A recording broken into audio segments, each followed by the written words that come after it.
好，谢谢主席。有请行政院卓荣泰院长。请卓院长备询。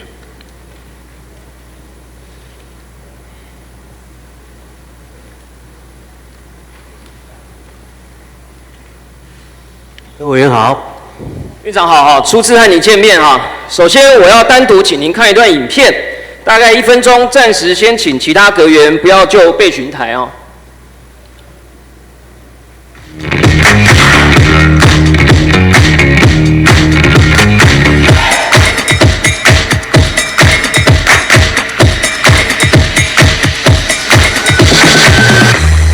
好，我想院长你可以看到哈，这一支 AI 人形机器人 Humanoid， 它有23到43个关节模组，不止肢体灵活，高难度的动作也难不倒它，还可以做精细的动作，甚至会使用工具。如果有一台的话，您今天这个休息庆功就可以让它帮你开饮料了哈。它还可以帮我们做一些工作哈。院长，影片看完了，您觉得这一支 AI 人形机器人做得怎么样？是不是还不错啊？科技的进步会改变人类的生活，真是叹为观止。我曾经喝过机器人泡的咖啡。很好，机器人泡的咖啡只是手而已，这是整个模拟人形的人形机器人，完全不同哈。我想要告诉院长哈，现在这一支人形机器人在网络平台就可以买得到。每一只售价45万台币哈，您看到的泡咖啡没有办法走路，没有办法跑步，这一只是秒速2公尺了哈。未来随着大量生产，价格还可能更低。您认为这个产品未来有没有机会在台湾甚至全球普及？我现在也到我们的饭店啊，看到很多机器人在送餐啊、引路，但还没有做到人形。很好，我觉得它会一步一步的进步到这样的程度。好，有机会普及吗？在台湾？在全球，如果过去我们在电影中看到的都会实现的话，我觉得这个在相当的时日，应该是跟人类可以生活在一起。非常好。关于影片最后还有一个问题，让您猜猜看，这支 AI 人形机器人的产地是哪里？产地哦，对不起，这个委员，请委员明示。好，很好啊。院长不愿意猜猜吗？再给您一次机会。那猜就是那些科技的大国。科技大国，好啦，院长，好奇心是人类进步的动力啦，哈。没想到您对于科技的进步哈，不愿意感觉猜一猜哈，这样的政府，我觉得能够引领科技的进步，我觉得有点危险哈。但您也算猜对一半，但您也许不愿意承认哈，这一支 AI 人形机器人，也许真的如您所说是科技大国哈。但是我们认为台湾才是科技大国哈 ，AI 人形机器人是由中国大陆的科技公司，刚刚影片这一支中国大陆的科技公司所研发的哈，相较于其他人形机器人动辄数十万上百万，这一支售价相对的低廉，甚至现在今天就已经可以从网络商店购买，大概3到5年以后，可能从工厂到家庭都可以看到它的身影，一个机器人做各种的协助。AI 的下一步就是人形机器人。人形机器人包含内部的 AI 晶片、视觉语言系统以及行动技术，是 AI 落地的实体应用了哈。那我们看到哈，这样子的一个未来还会突飞猛进哦。特斯拉的执行长马斯克今年4月宣布，8月8号要推出 Robotaxi。到时候院长可能在路边拦车拦到的，可能都是机器人开的计程车啦哈。辉达的执行长也在前几天的大会发表演说的时候，邀请一打机器人在台上助阵，当然是用影像的方式。我们现在拥有创建人形机器人所需的所有技术。根据机器人联盟 IFR 的数据，其中73% 会安装在亚太地区。2023年到2028年的复合年增长率50%。目前还刚起步，讲了这么多，回过头来看看台湾，想请教一下院长，我国目前进行 AI 人形机器人研发的主责单位，请问是哪一个部会？报告委员，我们目前国科会在资助全国的学院单位，的确是有发展人形机器人的这样计划。我问的是政府部会有哪一个部会主责研发？国科会。国科会有没有机器人研发的相关计划？不要讲大专院校哦，我们国科会还有很多的中心哦。国科会的好，没有关系，谢谢啊。我直接告诉院长，我们问过一轮了，答案是没有。主管科技发展的国科会直接告诉我们，目前没有针对 AI 人形机器人的推动特定的专案，一切全凭各大学自主研究，兄弟登山自行努力。我还不死心哦，上网找找看，看看其他部位有没有进行相关的研究。好不容易找到经济部工研院有一个小小的在做机器人可拆式关节模组的研究，想要在此很沉重的来问一下院长啊，难道台湾已经直接放弃 AI 人形机器人的研发了吗？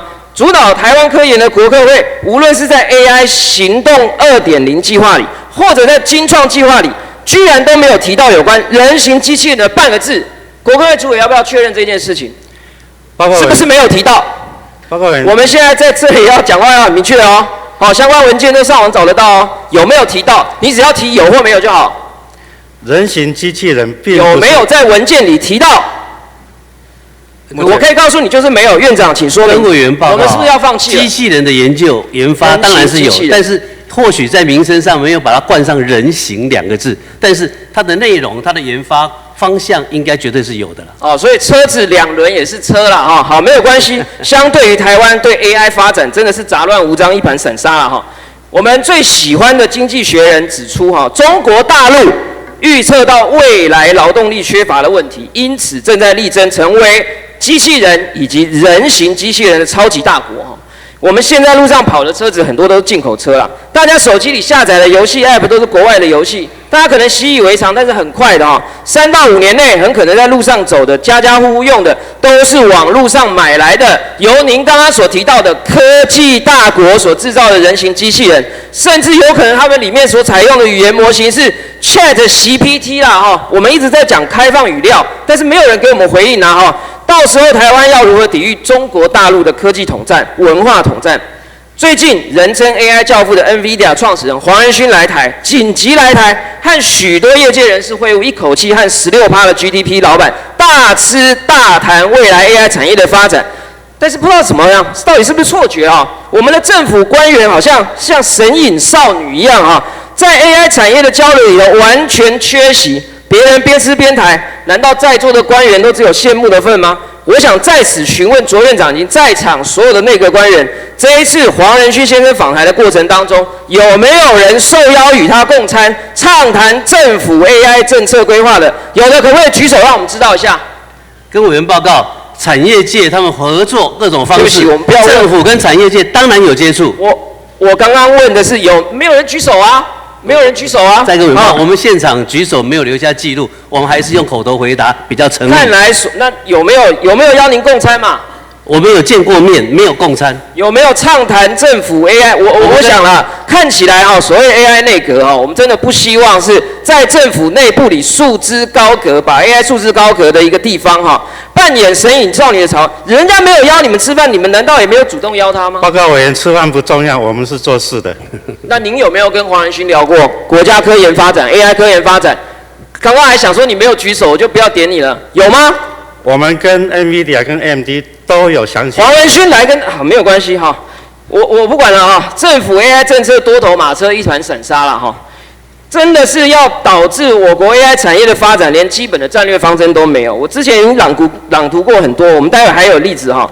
国科会主委兼任政委哦，担任国家 AI 推动小组的召集人，上任至今1个月，有没有召开会议？今天是卓内阁上任第22天。根据行政院智慧国家推动小组的设置要点，我们行政院智慧国家推动小组的理应由行政院副院长担任总召集人，但是行政院的官网上，我们现在小组的召集人竟然还挂着郑文灿前院长的名字哈。院长您可以看投影片哈，这真的你可以不用看我，因为这真的是有点太夸张了哈。谢谢委员，真的是不知道是不是时光被冻结了哈。郑前院长现在是海基会的董事长，我们难道要期待他作为海基会的董事长来和对岸谈人工智慧的合作，推动智慧国家小组吗？谢谢委员提醒，我们立即更正，跟委员抱歉。很好，没有，不用道歉。我们要的不是道歉，我们要的是 active and innovative， 要主动积极创新啊！哈，我们看到黄仁勋先生有说，机器人会像未来汽车一样的普及。假设过去政府没有注意到，我今天在这里是来提醒院长以及相关的阁员，跨部会要有高度，真的要有前瞻性的思维，赶紧整合各部会，针对 AI 人形机器人调整相关计划方案，包含软体、硬体，当然也包含晶片、视觉系统等等，以此为基础，才能够擘画台湾的 AI 战略总体方针，好不好？那最近2周啦，也不只是 NVIDIA， 我们的护国神山台积电在6月5号董事会当中通过了一个决议要投资最多40亿台币，长期研究半导体教学及人才培育逐渐产业对于人才短缺的忧心已经到了不得不自己跳下来自救的程度。院长，产业已经跳下来自救了，我们政府相应的，人家搭飞机来台湾了我们这个台积电也要投钱了，我们政府相应的措施是什么？我帮您先列3种可能第一个锦上添花，产业砸钱我们跟着砸；第二个弭平落差，针对产业没有投入的面向，政府盘点资源扶助弱势；第三个，政府觉得已经很完美了，两手一摊躺平看戏。请问院长是哪一种？各位委员报告，我们应该还要有战略地位的考量，因为我们看到 Computex 这样的国际的大厂都来到台湾，造成一股热潮。那他们要在台湾的投资，我们当然欢迎。投资到哪里去？政府要做好更多的投资的环境，这个是政府该做的。现在已经有新的行动、新的作为，我们不是 active innovative 吗？请问我们要有新的动作，我们就应该要有新的行动来因应为什么台积电忍不住跳进来？因为全球 AI 人才大大的缺乏，而且还发生一个状况，《纽约时报》这个我真的是要跟院长分享，《纽约时报》3月说，全球顶尖 AI 研究人员已经有近半数出自中国，远高于美国的18%。3年前中国人才只占1/3，3年后已经成长到50%。中国大陆显然成为以 AI 人才的最大摇篮。那我们的 AI 人才呢，要从哪里来看呢？我们来看上周我质询国科会吴主委备询的时候，他说 AI 需求永无止境，人力缺口永远无法满足，只能尽力做，还强调事实就是如此。难道这就是我们行政院的态度吗？如果是的话，政府真的可以洗睡了我直接帮您整理好资料了AI 行动计划 2.0 说，每年可以培育600个 AI 研究人才，8000个 AI 应用人才，3500名这个相关的人才 ，AI 资通领域500名，每年可能可以新增12000名。但是我们人力行业者1月说 ，AI 人才缺口可能超过2.4万，显然还有非常大的差距。台湾虽然也有吸引国外人才优质的机制，但是条件僵化。去年1整年，我们的就业金卡科技类领域只网罗到372人相较于台湾外流的劳动人口微不足道。我直接念几个数字来看这是300位企业家共同做的2024台湾人才白皮书。台湾1年1.2万人赴日工作，10年暴增8倍。美国，我们光是台湾籍过去的技术人才签证的数量超过3000人，世界排名第7我们真的要成为粗糙大国。我们还再来看英国牛津经济学公司用数学模型推估了台湾是最严重的全球人才荒，人才赤字-1.5%，根本没有办法吸引高阶的人才过来半导体 AI 产业，包含我们刚刚讲的人形机器人，对外人才需求恐急啦。我们挖角却受限于金卡的条件僵化。我们想问院长，除了就业金卡以外，我们还有没有研议其他的方式，网罗成为入超大国，新增甚至所谓的 AI 就业银卡的机制，扩大对外揽才？谢谢委员。我们看到世界各国对台湾的科技地位如此的重视，我们当然知道人才的培育是一个非常重要的一节。也谢谢委员刚刚提醒的那些个部会，但是我认为在每个部会都要自己去培训很多的 AI 人才，而不仅是靠学校，在部会当中要培训。所以我们这样的比例现在看下来，数字应该还可以往上增加。院长，您的高度是绝对重要的，请您带头了除了扩大揽才以外，您刚刚已经承诺了嘛，我们要努力嘛，那你也要努力政府要带头。美国4月的时候宣布，所有联邦政府机关都要聘用一个首席 AI 专家，负责监督 AI 的使用性。目标预计在今年夏天以前招聘100名相关人才，每位人才年薪突破450万台币。请问院长，我们的行政院目前有没有类似的规划，由政府机关带头聘用 AI 人才？各位委员报告，包括我们的国科会数发部、经济部，他们常行常政院长有没有带头？我都跟他们一起谈论过，他们在交有没有要政府机关试射啊，聘用 AI 人才？啊，有吗？哈，有没有预计多少人数？何时完成招募和聘任？你觉得你有想聘就聘得到吗？当然要经过很多的努力啊。好，拜托院长努力啊，这一点真的非常重要啊。台积电大规模要投入人才的培育，产业跳进来自救，就是一大警讯了哈。接下来当然我们有好消息啦，辉达、超微都要在台湾设置研发中心，人才需求只会多不会少。我们现在内部供应已经不足，我们还要向外揽才，中央的人才政策一定要做好准备哈。再来，我们不仅缺人才哈，院长，您记得2023年台湾的代表制第1名是什么吗？我刚刚其实已经泄题了，我现在告诉您答案，就是缺了哈。缺水、缺电、缺鸡蛋、缺药，而且还缺什么？缺土地、缺供水、缺供电、缺人才、缺劳动力。行政院的政策如果好好落实，应该要满足产业的需求，但是我们却面临了5缺啦。过去我们受惠于 China Plus One， 我们有机会得到了很多的红利，成为世界科技中心。但是现在物换星移，全球都在喊 Taiwan Plus One。要寻找下一个取代台湾的地点，台积电在日本、美国、德国设厂就是很明显的案例。对政府来讲，跟留台湾说的容易，但5缺问题没有解决的话，这恐怕非常非常危险。市调机构给您看数字，这个数字真的很重要哈。TrendForce 2023年年底的报告哈，相关的半导体厂商，尤其先进制程的产能占比，将从2023年的29%成长到33%。同期未来台湾成熟制程的占比会从49%下降到42%。另外，接下来美国为首，很可能会从2023到2027年从12%成长到17%。本席真的非常担心，未来会不会从现在的 Taiwan Plus One 变成 Everyone Minus Taiwan？以前的 China Plus One 我们赚到了，结果呢？现在 Taiwan Plus One 哈。执政党不仅让大家缺水、缺电，甚至国防部还乱发飞弹简讯，制造恐慌了哈。我们还看中华经济研究院的曹天旺董事长、陈信宏副院长投书，我们应该由行政院领头，形成盟国 Plus Taiwan。我真的希望院长哈，今天之后紧急思考哈，让 Taiwan Plus One 翻转成 Everyone Plus Taiwan， 不要让台湾被取代。我们刚刚讲那么长，我其实要问您一个具体的问题。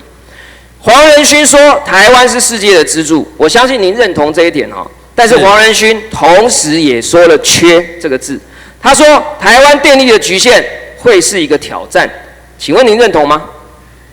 刚刚委员有说过一句话，说执政党造成台湾的缺水缺电。我更正一下，执政党努力不造成台湾的缺水缺电。没有要就责，我现在是说我们未来嘛 ，active innovative， 我们往前看嘛，他就说缺嘛。当然知道电力稳定。你认同台湾电力的局限是个挑战吗？我们勇敢面对这个问题。不要回去讲要讲什么马政府了哈。经济部郭部长曾经讲，今年2个用电高峰，以目前的电力没有担心缺电，但是台积电董事长刘德音在股东会上说，无奈的说，政府认为电是够的，我们只能相信他。短短几个字道尽产业心声了哈。再来，我们看美国商会，我们最重视盟友的想法。6月6号发布2024年台湾白皮书，强调台湾官方应保持稳定电价，同时也表示商会成员关心稳定能源供应。有70%成员在调查中表达对绿色能源供应的担忧。我们可以看下一个，这是我们政府部会的这个相关态度的反复啦哈，我就不多说了啦哈。以核养绿啦哈，飞核家园啦，以核养绿啦，飞核家园，以核养绿，飞核家园。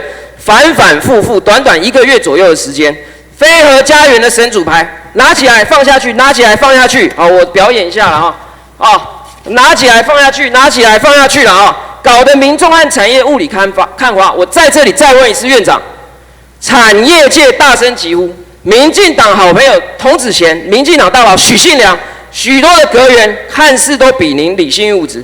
您还是独排众议，坚守核电不延役的飞核家园神主牌的立场吗？我在您回答以前，我先提醒您哈，本席也是立法院台美国会联谊会的副会长，所以我们今天的互动代表台湾国会以及行政院正式对美国商会的回复。您在媒体上反复无常没有关系，您的阁员反复无常没有关系，您在这里的说法就是给他们的真实回应，请院长回答。政府对于产业界所有的担心，我们一定会重视，这是最大的原则。所以稳定供电是政府对人民跟产业的责任，我们也一定要达到。但是非核家园它不是神主牌啊，它是我们现在依照环境基本法里面依法要朝向的目标。没有关系，院长，我今天问您一个问题啦。我当时问这个国会主委啦经济部啦、核安会啦，有没有要把非核家园神主牌接过去？我今天问您相同的问题，您愿不愿意接受非核家园的神主牌？你把它定义为神主牌的话，无人可以接受得起。它只是我们现在依照环境基本法所定的非核家园目标。我 quote 您讲的话，您说非核家园是您的价值，还说如果失去价值，生命会失去意义。这比神主牌还严重啊！你如果没有拿过去，你很可能就没有生命了。我们是要拯救你啊！你也有信仰，坚守非核家园啊！既然如此，你也有信仰，也有价值，也有信仰，也有价值。委员，你也有信仰，也有价值，但这绝对不是一个神主牌，要挂在墙壁上的，不是，是放在心上的。这是委员的自由。如果拒绝接下，我想您的非核家园是口号，喊喊而已啦我们所有的美国盟友都看得到了每年 AI 需要的能源增加3%，我们核电厂7月1号机停机少3%，明年2号机停机再少3%，一来一往补足的电力不只是核电厂的6.2%，很可能我们要增加用废发电、火力发电的比例，让我们的健康受到长期的影响。这一次内阁有很多的亮点是来自于产业。我们真的诚恳呼吁行政院能源政策要中立、务实、客观，不要被意识形态绑架，不要担心被非核家园的支持者讨厌就不敢改变，不要打肿脸充胖子，最后造成政府、产业和民众三输的局面。核三厂的问题，我们有新的电厂可以接着上来，这个经济部郭部长已经算得很清楚。我待会会有数据告诉您了我们别国都过去的评估。人家微软已经开始在购买核电喽，已经在购买核电喽。我们待会会聊这个部分虽然说科学本于事实但是有时候事实难以判断，一样会造成三输的局面接下来要请问一下院长看看荧幕上显示的这几张图片请问等一下请问院长哪一封是真正的台水公司催缴简讯？分辨得出来吗？缴错的院长官邸可能会被断水断电哪一个是真的？我知道委员想提的就是诈骗的行为，这个我们深恶痛绝好，我们跟委员一样的重视。这是台水公司这几个月来，我数度接获民众陈情，收到假冒的国营事业台水、台电的催缴简讯，这里面有一半是假的，不疑有他。刷卡以后发现受到诈骗。政府一再强调，电子签章法施行以后，刊登相关的广告数位签章可以有效的减少，但是诈骗集团的技术日新月异，要仰赖民间跟政府的互动才能防范。想请问一下，刚好经济部郭部长也上来，据您所知，经济部所属的国营事业台水及台电是否需要提出资通安全维护计划？假如发生治安事件，需不需要治安通报？报告委员，我们支持您的看法。是很好。非常非常重要，因为依据《资通安全管理法》，台水、台电关于是属于关键基础设施了必须要向经济部提出资通安全维护的计划。假如发生治安事件，要依法通报。再问郭部长，我先回复您我也支持您关于核电的很多看法但是再问郭部长，近半年台水、台电是否曾经发生过治安事件？是几级的治安事件？我是没有收到这个报告。好，速发部的黄部长，我们能不能回应一下近半年来，速发部因为治安院在速发部嘛这个我已经提到治安很久了这个黄部长您可以回答一下，近半年来速发部是否曾接获台水及台电的治安通报？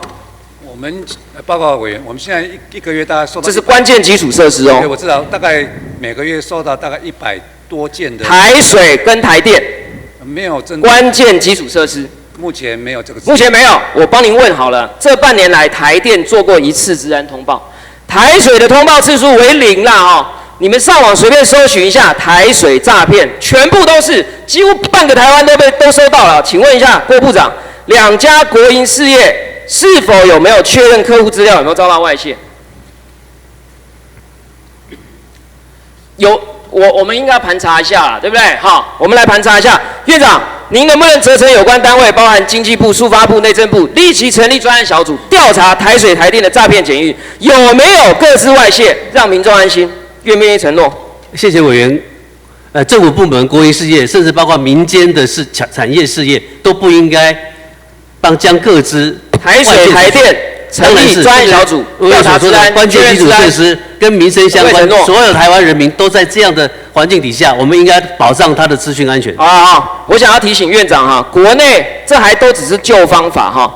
接下来还有 AI 声伪技术啦，5秒钟讲话就可以模仿你的声音。美国、欧盟都集中资源严防 AI 诈骗。我们现在上网一查，结果呢，内政部啊、刑事警察局啊，鼓励民众要建立通关密语哈，要发通关密语才能够通话。不仅防诈的责任完全推给民众，还要求民众用落后的方式来防诈，仿佛退回汉朝哦，比对虎符一样了哈。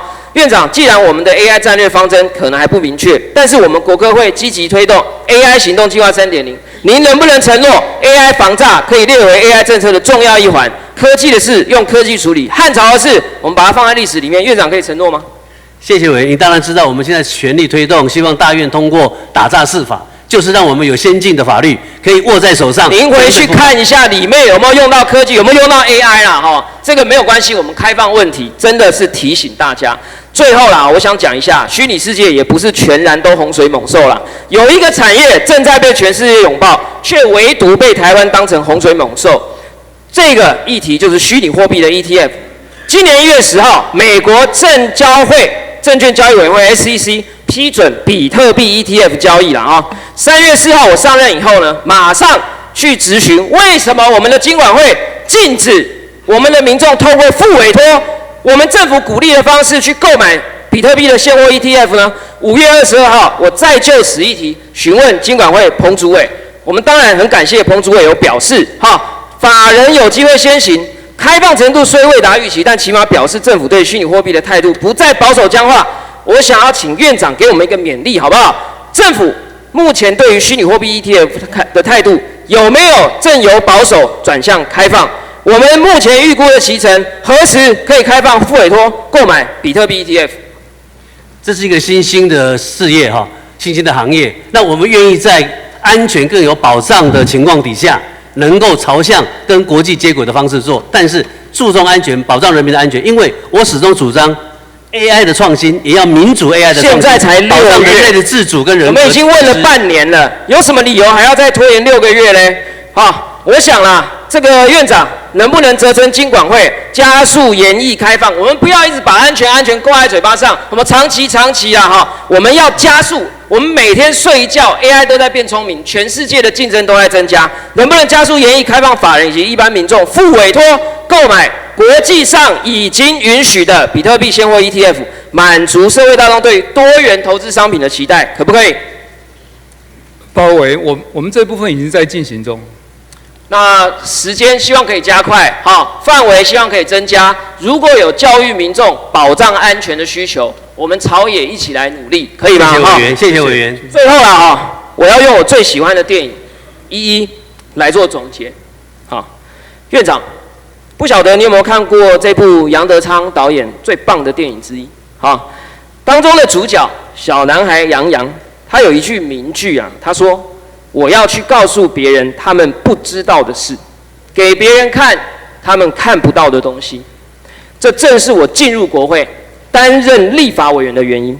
我希望利用每一次质询的机会，告诉院长和所有的内阁官员，我们都没有看见的事。我看见黄仁勋说的，未来数位经济会是实体经济的100倍。我扩他的原话 ：The economy in the metaverse, the economy of Omniverse, will be larger than the economy in the physical world. Digital currency, cryptocurrency, could be used in the world of metaverse. 我看见数位经济即将爆炸性的成长，我看见台湾是 AI 产业链的重要角色，我感到骄傲。但是同时，我也看见台湾沦为诈骗手法的创新基地，我对此感到羞愧。我看见台湾对人形机器人研发的缺如，对政府的无知感到惊讶。我也看到台湾在非核神主牌与核电厂，我再给我放到比较远了哈，我把它捡回来，因为我还有时间。要不要接回去？要不要接回去？好，看起来还是没有哈。为政府的反复拉扯感到难过，正在失去科技之岛的地位和优势。我们自外于数位经济下崇尚多元，却自我设限、自我封闭。今天的质询，我像电影一样，我希望能够让你们看到看不见的东西，跟多数民意站在一起，共同推。